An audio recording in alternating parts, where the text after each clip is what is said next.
مين قال ان الالماس ما ينفعش يتلبس في الشغل؟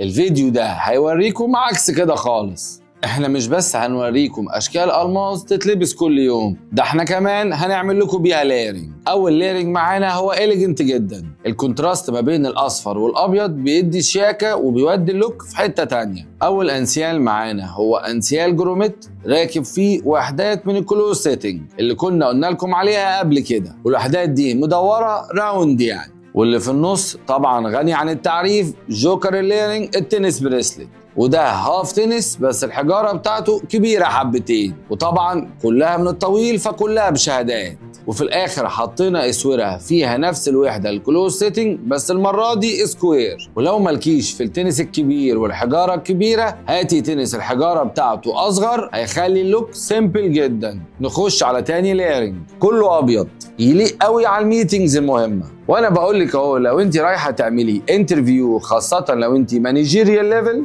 هيسيب امبريشن عنك رهيب جدا، وشكل اللوك ده بيتكلم عن نفسه. واخر ليرنج معانا عملناه من قطعتين اسوره وانسيال. مستني رايكم في الكومنتس تقولوا لنا كده صح ولا غلط. كان معاكم دكتور ياسر الطويل وده الجواهرجي. سلام.